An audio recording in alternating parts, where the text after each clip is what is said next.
Untuk memperbarui informasi mengenai insiden yang terjadi ini, pemirsa, kami ajak Anda berbincang dengan Pak Bram Madya Tembara, Kasih Sumber Daya Kansar Ternate. Selamat malam, Pak Bram.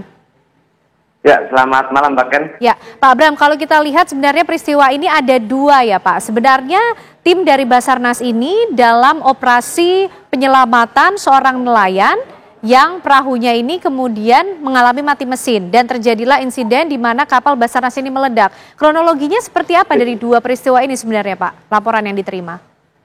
Ya, betul sekali, Mbak. Sebenarnya kita dalam pelaksanaan operasi SAR, saya konfirmasi bukan satu orang nelayan, tapi seorang nelayan yang mengalami mati mesin di perairan Gita, Kecamatan Oba, Tidore, Kepulauan. Kita melaksanakan operasi tersebut berangkat dari pukul 20.31 waktu Indonesia Timur menuju perairan Gita.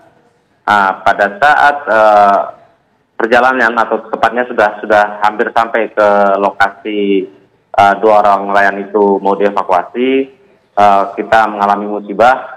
Rigid inflatable boat kita mengalami ledakan yang membuat hampir semua POB atau 11 orang di atasnya terlempar keluar. Demikian, Mbak, mungkin secara singkat untuk kronologisnya kejadian dari dua kejadian ini. Ya, Pak, lalu bagaimana kondisi dari nelayan yang pada saat itu perahunya mengalami mati mesin dan saat ini juga bagaimana kondisi para korban dari kapal Basarnas yang meledak ini? Ya, untuk kondisi nelayan sendiri sudah kami konfirmasi. Kami pada saat setelah kejadian rigid kami mengalami ledakan, kita melaksanakan pencarian dan komunikasi. Dan akhirnya pada pukul 15 waktu Indonesia Timur tadi sore, kami sudah bisa mengkonfirmasi bahwa mesin yang digunakan dari longboat nelayan tersebut sudah bisa diperbaiki di tengah laut dan mereka sudah bisa kembali dengan selamat ke Pelabuhan Bastiong, Kota Ternate. Sedangkan untuk kejadian yang satunya lagi, untuk yang kejadian RIP kami mengalami ledakan, sampai dengan saat ini korban meninggal seperti sudah kami sampaikan bahwa korban meninggal ada 3 orang yang terdiri dari 2 orang anggota Basarnas dan 1 orang dari anggota Dirpol Air Polda Maluku Utara, sedangkan 7 orang lainnya mengalami luka-luka. Dan alhamdulillah 3 diantara sudah bisa pulang dari rumah sakit, sedangkan 4-nya masih mendapatkan perawatan di rumah sakit. Ya.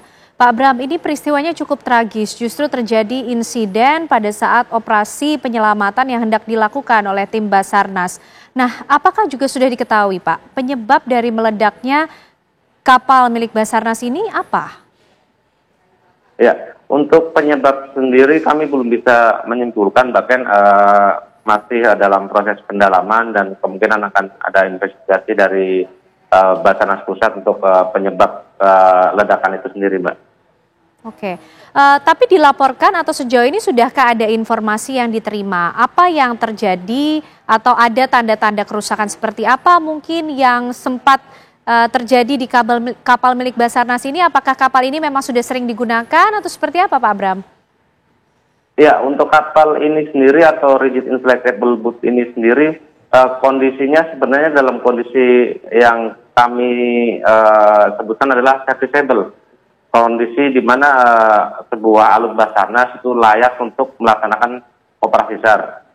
Kondisi RIP ini pun kondisi masih tergolong baru dari sekitar tahun 2022 dan itu memang rutin kita melaksanakan pemeliharaan dan untuk pengecekannya. Jadi dari segi alut sendiri sebenarnya dari awal tidak ada permasalahan, Mbak.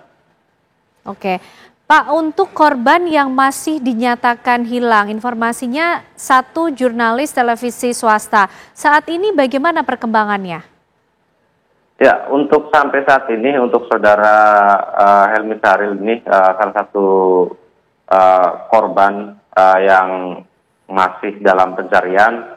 Untuk perkembangannya sampai dengan sore tadi kita masih melaksanakan pencarian dengan melibatkan beberapa unsur yang diantara dari Basarnas, Polair, terus dari KUPT kelas 3 Sovivi, ada dari Lanal Ternate.